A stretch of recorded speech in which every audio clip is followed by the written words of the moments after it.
요즘도 마찬가지입니다. 세상에는 악이 기승을 부리고 있습니다. 천국의 자녀들이 괴롭힘을 당하고 있습니다. 신자들이 어려움에 빠지기도 합니다.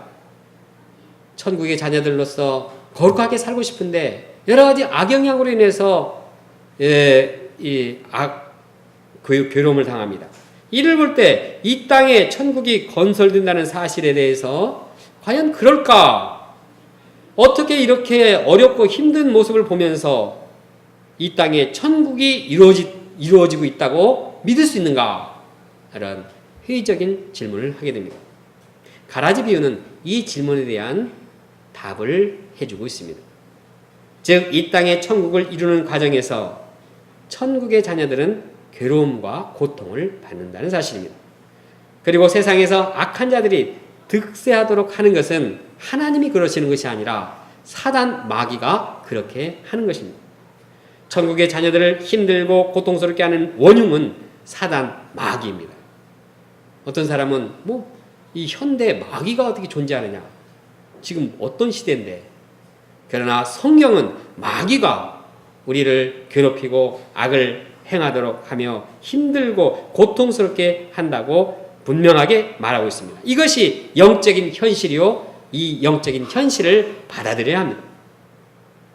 세상의 악을 보면서 우리는 원수 사단마귀가 살아서 활동하고 있음을 인식해야 합니다. 우리가 이 세상을 살아가는 동안에 이 사단마귀가 활동하고 괴롭히는 것을 피할 수 없다는 사실도 받아들여야 합니다. 실제적인 한 예를 들어봅니다. 이집트에서 대학 교수요, 또 영국 런던 대학교에서 고등법학원 학장을 역임하던 노만 앤더슨이라는 분이 있었습니다. 그는 기독교 인사로서 2,000명이 모인 영국의 청소년 집회에 강의를 했습니다. 그 집회한 가운데 인터뷰를 받게 되었습니다. 그 질문은 다음과 같았습니다. 교수님의 세 자녀는 성년이 되고 얼마 있어 다 소천했습니다. 또 요즘 사모님은 치매에 걸려서 남편도 알아보지 못하고 있습니다. 이럴 때 혹시 왜 나에게 이런 일이 일어났는가 하는 의문이 드신 적이 없었나요? 이 질문에 교수님은 대답했습니다. 아니요. 저는 왜 나한테 라는 질문을 한 번도 해본 적이 없습니다. 대신에 저는 왜 나라고 예가 되겠는가 라는 생각을 합니다.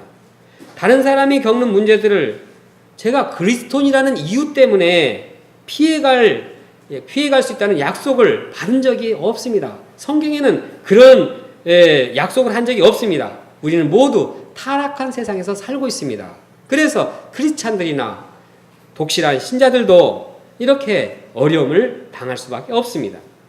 이것이 올바른 신앙입니다. 올바른 신앙은 세상의 어려움에서 구원을 얻는 것이 아니고 어려운 중에서도 하나님을 믿는 것입니다. 이것이 복음적인 신앙이요, 성경이 말하는 신앙입니다. 그러나 오늘날 유행하는 이 번영신학, 다른 말로 성공신학은 이렇게 가르치지 않습니다. 하나님을 잘 믿고 열심히 섬기면 하나님께서 물질적으로 풍요롭게 하시고 건강도 주시고 모든 어려움도 다 없애주신다고 가르칩니다. 신자가 이렇게 힘들고 어렵고 계속 이렇게 고난을 당하는 것은 죄악되어서 그렇고 믿음이 부족해서 그렇다고 믿습니다. 그러나 이것은 잘못된 신앙입니다. 경계해야 할 이단 신앙입니다. 신자가 하나님을 열심히 섬겨도 얼마든지 병에 걸려서 고난을 당할 수 있습니다. 교통사고로 죽을 수도 있습니다. 비행기에 떨어져서 죽을 수도 있습니다. 히브리서 11장에 보면 믿음의 영웅들은 돌에 맞아 죽기도 하고 칼에 맞아 죽기도 하고 다른 사람에게 오해와 조롱과 학대와 시련을 당하기도 했습니다. 이 땅에 천국이 이루어진다고 해도 천국의 자녀들은 괴로움과 고난을 피할 수 없습니다. 이것이 이 땅의 영적인 현실이요, 이를 이상히 여겨서는 안 됩니다. 둘째로 하나님께서 악한 자를 뽑아내지 않는 이유는 천국 자녀들을 사랑하기 때문입니다. 하나님은 악한 자들을 뽑아내다가 천국 자녀들까지 뽑힐까봐 염려했습니다. 하나님은 천국의 자녀들 한 사람 한 사람의 생명을 보호하는데 최우선적으로 방향을 잡았습니다. 하나님은 악한 자를 뽑아내면은 전체적으로 열매가 많아질 것도 아셨습니다. 그런데도 그렇게 하지 않았습니다. 왜냐하면 천국의 아들 하나라도 뽑히지 않기를 원하셨기 때문입니다. 하나님은 우리 한 사람 한 사람을 절대적으로 귀히 여기십니다. 우리가 마귀의 공격, 마귀로부터 고난을 당하지만 하나님은 우리를 그 가운데서 사랑하고 보호하기 위해서 이 악한 사단 마귀를 뽑지 않으십니다. 예수님이 이 땅에 천국을 이루어나가는 방법이 바로 이런 것입니다. 그래서 이 세상에 악이 존재합니다. 악이 존재하고 악한 자들이 흥행하는 것은 바로 천국의 자녀들인 우리를 위해서 그런 것임을 깨달아야 합니다. 그러므로 우리가 악이 설치는 이 시대에 하나님이 왜 우리를 사랑하는데 왜 이렇게 힘들게 하는가 그렇게 생각해서는 안 됩니다. 그렇게 악인이 설치고 악이 흥하는 가운데서도 이것이 천국의 자녀든 나를 위해서 이렇게 하심을 영접해야 합니다.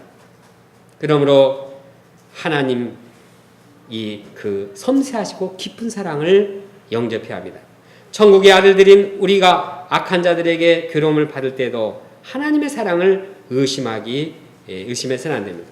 어떻게 하나님께서 천국의 자녀를 사랑한다면서 악한 자를 통해서 고통을 받게 하시는가? 그러나 결코 그렇지 않습니다. 하나님은 지극히 천국의 자녀들을 사랑하십니다. 그러므로 천국의 자녀들은 악한 자의 이 괴로움을 당하더라도 하나님의 섬세한 배려가 있는 사랑을 깨달아야 합니다. 독일의 빌더 스미츠라는 지성인은 왜 하나님은 악을 허용하신가라는 소책자에서 다음과 같은 예화를 들어보고 있습니다. 그는 2차 세계대전 전에 쾰른 대성당을 구경했습니다. 그 쾰른 대성당을 보니까 너무나 우아하고 화려하고 어떻게 이렇게 정교하고 아름다운지 경탄하지 않을 수가 없었습니다. 그런데 세계 제2차 대전 때 이게 폭격을 받았습니다. 그래서 그 대성당이 완전히 폐허가 되었습니다. 그리고 난 후에 그가 가봤을 때 그가 생각한 점이 있었습니다. 즉 건축물의 폐허가 건축가의 의도나 건축가의 무능력과는 전혀 관계가 없다는 것입니다. 건축물이 폐허로 놓여있다고 해서 건축가의 존재를 의심하지도 않습니다. 이와 같이 하나님께서 만드신 세상을 마귀가 엉망으로 만들어 놓고 이렇게 파괴한다고 해서 하나님의 능력과 사랑을 의심할 수는 없습니다. 하나님은 악이 성행하는 지금에도 변함없이 천국의 자녀인 우리를 사랑하십니다. 악한 자들을 제거하시지 않은 것은 우리를 너무나 사랑하시기 때문입니다. 그러므로 악한 시대 속에서 괴로움을 당할지라도 우리에게 베푸신 그 하나님의 사랑을 확신하고 살아가야 하겠습니다. 셋째, 세상 끝날에는 악한 자들의 자녀와 천국의 자녀들이 분명히 구분됩니다. 마치 추수 때 가라지와 곡식이 구별되는 것 같습니다. 추수 때는 가라지는 거두어서 불사르는 것 같이 세상 끝날에는 악한 자들의 자녀들은 다 풀무불에 던져집니다. 반면에 의인들은 천국에서 해와 같이 빛납니다. 이는 반드시 이루어질 하나님의 심판입니다. 그럼 우리는 현재 악한 자들로 인해서 고통을 받지만 심판의 날 천국에서 해와 같이 빛난다는 소망을 가지고 살기를 원합니다. 우리는 현재 어려움에만 집착하지 않기를 원합니다. 오히려 현재 어려움이 있더라도 영원토록 천국에서 해와 같이 빛날 그 소망, 그 영광을 바라보면서 현재 어려움을 극복해 나가야겠습니다.